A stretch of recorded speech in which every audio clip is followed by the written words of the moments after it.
For more than 4 decades, Al Roker has stood beneath the bright studio lights of today, smiling with the steadiness of a man who understands that millions of viewers begin their mornings not just with coffee, but with him.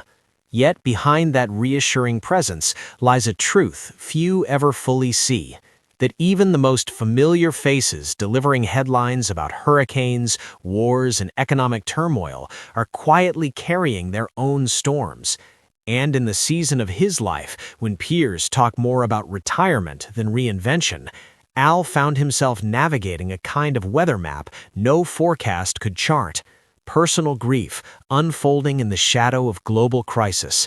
It began subtly, the way many profound changes do, with long hospital corridors and late-night conversations at the kitchen table, as his wife, Deborah Roberts, herself a seasoned journalist who understood the weight of breaking news alerts at 2 a.m., sat across from him with eyes that reflected both professional composure and private fear. And together, they spoke in half-sentences about aging parents, about friends facing diagnoses they once associated only with older people, about the strange dissonance of reporting on tragedy while trying to shield their own family from it. For viewers in their 60s who have buried parents, supported spouses through procedures, or felt the quiet loneliness that sometimes creeps in after children leave home, Al's journey mirrors a familiar ache: the realization that strength in public does not exempt you from vulnerability in private.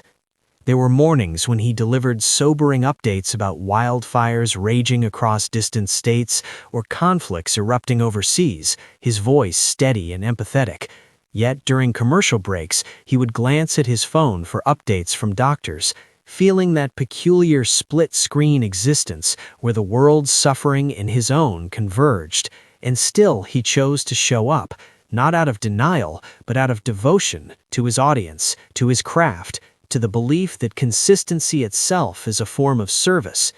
Deborah, who had reported from courtrooms and disaster zones, became the quiet anchor at home, reminding him that grief does not demand grand gestures, but gentle honesty, that it's permissible to admit exhaustion after decades of being America's weatherman. And in the evenings, when the house settled into silence, they would talk not about ratings or headlines, but about legacy, about what it means to age visibly on television in a culture obsessed with youth, about the courage required to let viewers see you recover from illness, to return after surgery, to acknowledge that resilience sometimes looks like simply walking back into the studio after months away. For an audience who has watched colleagues retire and friends pass on, there is comfort in seeing someone like Al continue, not untouched by hardship, but tempered by it. His laughter slightly softer, his gratitude more pronounced, his faith in routine deepened. He once remarked to Deborah that delivering weather is, in many ways, an exercise in perspective. Storms pass, seasons shift, sunshine returns. And she gently countered that emotional weather follows similar rhythms if we allow ourselves to feel it rather than forecast around it. Together, they learned that grief does not diminish professionalism, but deepens compassion, that when Al speaks to families displaced by floods or communities mourning loss, he does so not as a distant narrator, but as someone acquainted with uncertainty. And that authenticity resonates most profoundly with those who have lived long enough to know life's fragility. There were anniversaries that felt heavier than expected, holidays marked by empty chairs, and yet there were also grandchildren's laughter, shared recipes, long walks where conversation meandered from memories of early career struggles to hopes for slower mornings ahead. In those moments, the couple discovered a quiet rebellion against despair, the choice to remain open-hearted in a world that often hardens with age. For viewers aged 60 to 65 who have balanced careers with caregiving, ambition with sacrifice, Al's unspoken truth is not about celebrity at all, but about endurance, the courage to face personal grief while continuing to engage with a world that rarely pauses for private sorrow.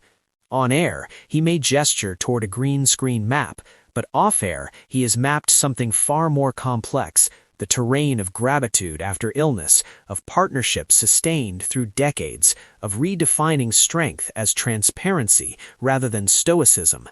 Deborah's steady presence, forged by her own years in journalism, reminds him that telling the truth includes acknowledging one's own story. And so, in subtle ways, an interview where his voice catches, a candid conversation about recovery, he has allowed viewers to see the man beyond the meteorologist, a husband who has sat beside hospital beds, a father who is worried, a friend who has mourned.